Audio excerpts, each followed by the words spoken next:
from experiences in channeling, and I just wanted to come through. I wanted to share something that I just got yesterday, and I thought it was really interesting, and I thought it would be good to share it. And so, nice to meet you. Nice to see you again. Um, Let me just so in the background you see my site. If you're interested, I have spiritual guidance sessions, channeling sessions, sound healing sessions, all kinds of stuff. If you're interested, and a few books as well. So yeah, let's jump into it. So frequency. So Ellen, one of the members of our group, we have a group that meets twice a month, and we do channeling in the group. If you're interested in that, that's all up there too, under offerings. But she shared a video, um, and it was a video about the bells, the old bells, and the old how every town used to have a bell, and that they were all well. Here's the story. World War II. Many of the bells were confiscated by Germany because they were made of bronze and I think a little bit of copper, and so they were melted down uh, to create weapons and things of this sort. Let's see. Yeah, church bells were turned into weapons. This is World War II. So you see a lot of pictures of this where there's just like all of these church bells. And I think, well, church bells is also a bit of a ruse. I think these were just bells. I don't know if they were actually church bells. You'll see these bells all over the world. Even in Japan at Buddhist temples, they have these huge, huge bells. In these towns, they had bells all over the place, but when they took all the bells, they just ended up just with usually one bell in each town. And yeah. And so that's the story. And there's a theory that the bells were helping to tune the area, and they were helping to create a positive vibration.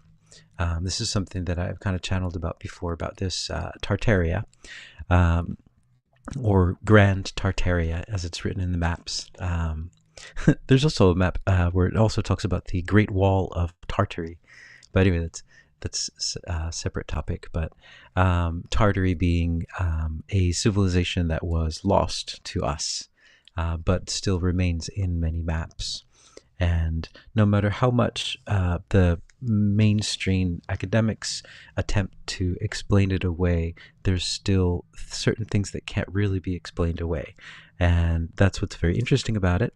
But anyway, we're talking about maps, or not, we're talking about bells today, talking about frequency. All right, so this video, though, was talking about the tuning of standard tuning. So right now, for example, I live in Japan.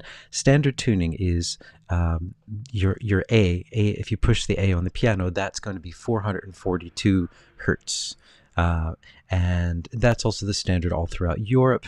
Most of America now, a lot of the orchestras are 442. But when I was in America about 25 years ago, it was still 440.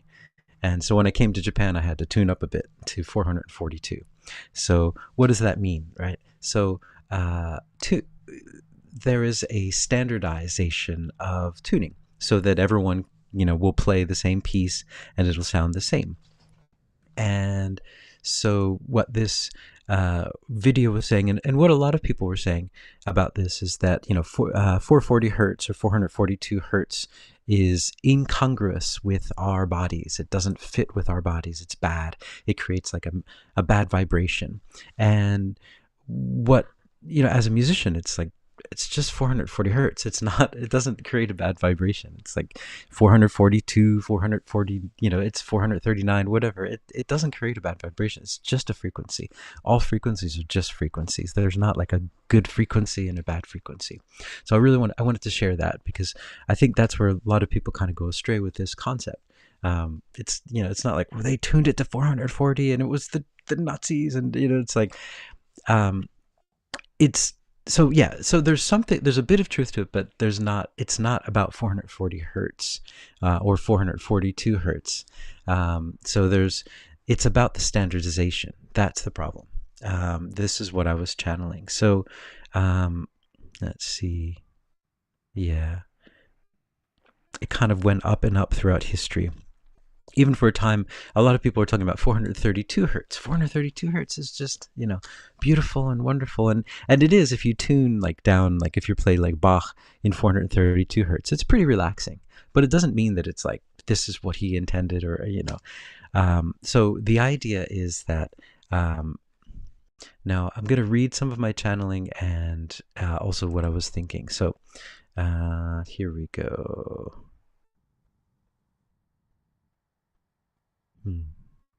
Yeah, so this is what, before I did my channeling, what I was asking my guides was, here we go. This is what I was thinking.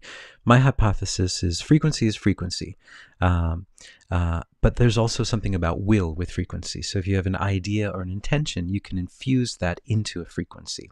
So in the past, there are many different frequencies. Every town tuned to their own frequency. Different towns had different frequencies.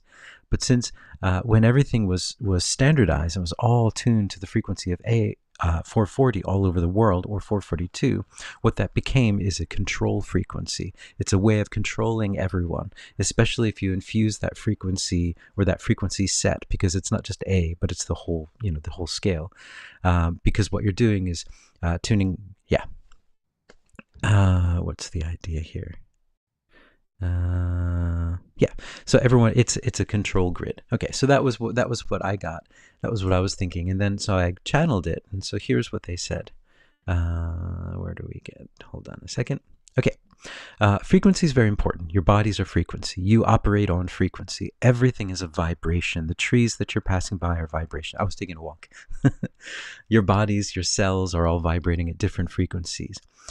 So if you can infuse a frequency with an intention, then it's very powerful.